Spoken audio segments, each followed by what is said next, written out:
दिल्ली में सीएम कौन बनेगा, डिप्टी सीएम कौन बनेगा, मंत्री कौन होगा, इस सवाल का सस्पेंस गहराता जा रहा है।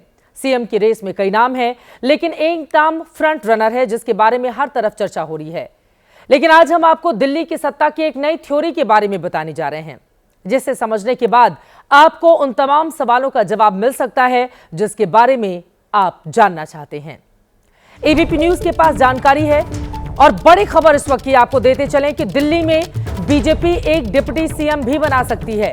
दिल्ली में सरकार को लेकर बड़ी खबर यह है, बीजेपी दिल्ली में डिप्टी सीएम बना सकती है। किसी पूर्वांचली और महिला को डिप्टी सीएम बनाया जा सकता है। सोशल मीडिया पर बीजेपी नेता की ओर से संकेत भी दिए गए हैं, किसी पूर्वांचली और महिला को डिप्टी सीएम बनाया जा सकता है। दिल्ली बीजेपी की एक बड़ी महिला नेता सोशल मीडिया पर इशारों ही इशारों में संकेत कर रही हैं।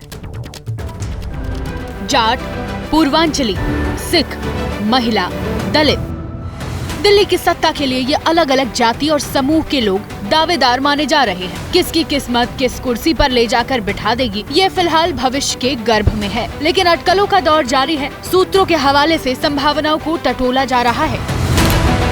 इन संभावनाओं को हवा देने वाली एक तस्वीर सामने आई है। इस तस्वीर में 3 लोग दिख रहे हैं। जो महिला आपको नजर आ रही है उसका नाम ऋचा पांडे मिश्रा है, जो दिल्ली बीजेपी महिला मोर्चा की अध्यक्ष है। सुबह सुबह इन्होंने एक्स पर तस्वीर पोस्ट की है। लिखा है, पूर्वांचल का सूर्योदय।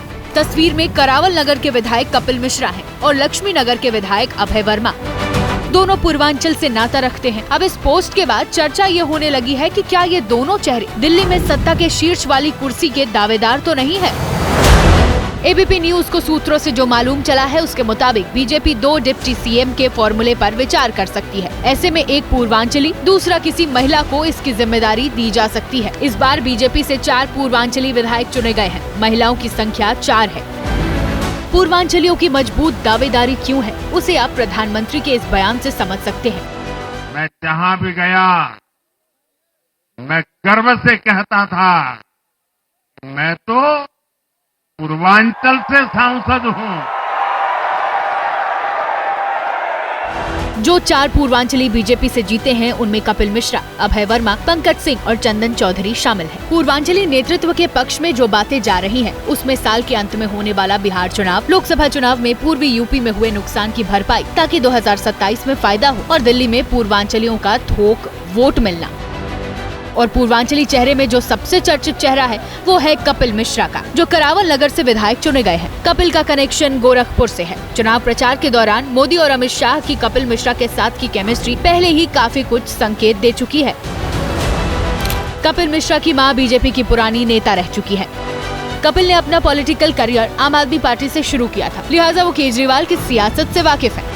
हिंदुत्ववादी पहचान बना चुके हैं। बीजेपी को दिल्ली में केजरीवाल को चुनौती देने के लिए कपिल मिश्रा जैसे युवा नेताओं की जरूरत पड़ेगी।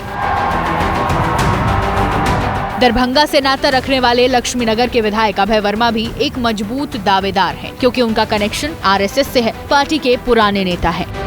दिल्ली में बीजेपी विधायक दल की बैठक 15 या 16 फरवरी को हो सकती है। इस सब के बीच मुख्यमंत्री चेहरे को लेकर अटकलों का दौर भी जारी है। वहीं संसद भवन में बीजेपी के राष्ट्रीय अध्यक्ष जेपी नड्डा के साथ बीजेपी के नवनिर्वाचित विधायक कपिल मिश्रा, सतीश उपाध्याय, अरविंदर सिंह लवली और शिखा राय समेत करीब 15 विधायकों ने मुलाकात भी की है। तो क्या कपिल मिश्रा डिप्टी सीएम बन सकते हैं? ये सवाल बड़ा हो चला है। पूर्वांचली चेहरों के बारे में तो आप जान गए, जिन पर दांव लगा सकती है भारतीय जनता पार्टी। अब जरा उन महिला चेहरों के बारे में भी जान ले जो इस रेस में आगे मानी जा रही हैं। इस बार 4 महिला नेता बीजेपी से विधायक बनी हैं। अब देखिए किसकी किस्मत का ताला खुल सकता है।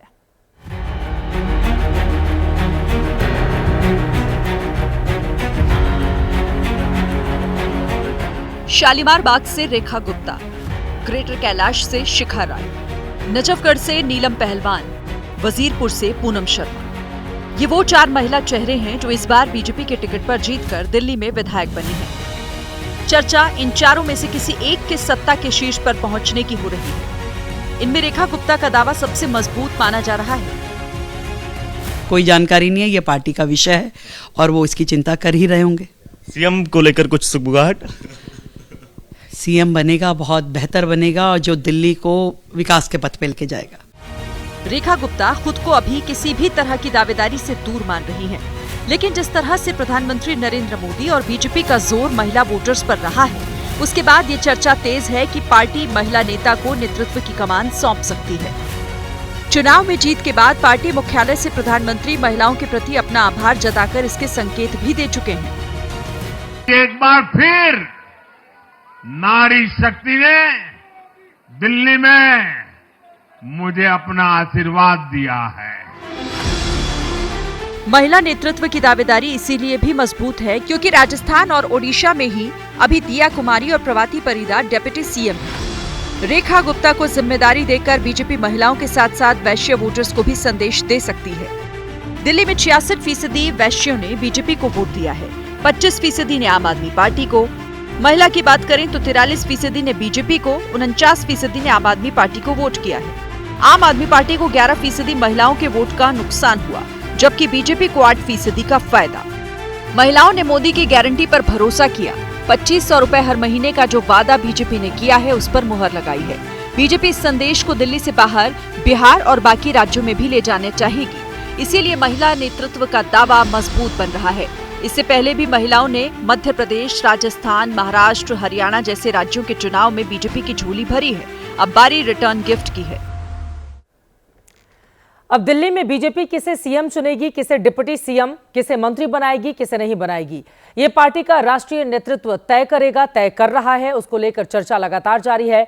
लेकिन जब तक आखिरी फैसला नहीं हो जाता, इसी तरह की खबरें सूत्रों के हवाले से आती रहेंगी।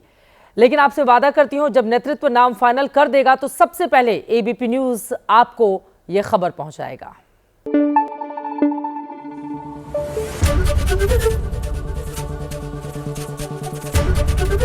एबीपी न्यूज आपको रखे आगे।